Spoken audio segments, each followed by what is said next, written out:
Yo, what's up? Good morning. Isang panibagong araw, panibagong vlog. Yan, for today's vlog.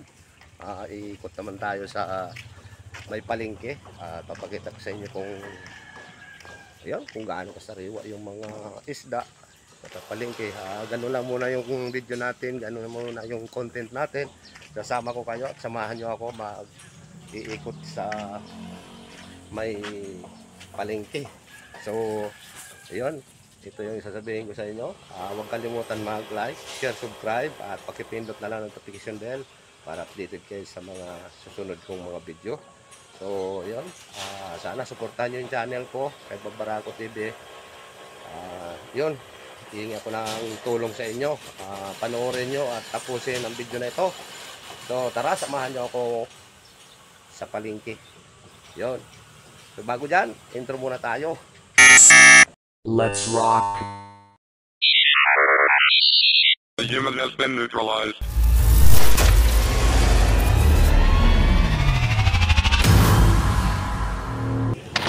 Ito nga, papasok tayo dito sa entrance ng palengke ng Marte Market.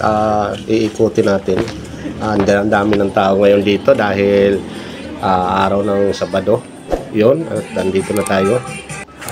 Unang ano natin dito, yung mga karne ng manok, paminda. Yun, may mga prutas. So, punta tayo sa may isda. May mga isda dito sa may sa may Pamatay sa yan? ito. Pangalasan Itong kaibigan natin nagtitinda ng lason. Grabe ito. Kasi lagi nag-aaway. Tapos dito tayo sa may yung sa may suki. Sariwa talaga isda dito? Yan, may mga press yung mga isda na tinitinda nila.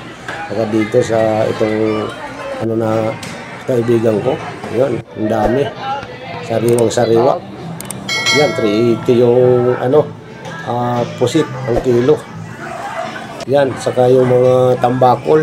Yan, depende sa laki ng masugpo. Saka espada. Sariwa talaga dyan yung mga isda. So, yan.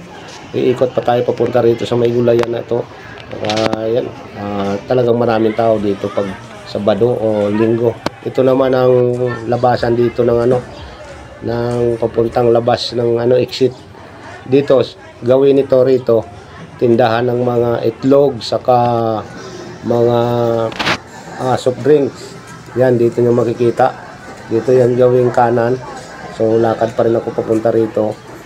At iikot na ako. Yan, ito, palabas na ito. Yung linabasan ng mga sasakyan. Yan, tapos ito, sa may gawaan dito ng ng mga tuyo. Yan, mga tuyo dito. Ang gaganda ng tuyo nila. So, pauwi na ako. Naikot ko na rin.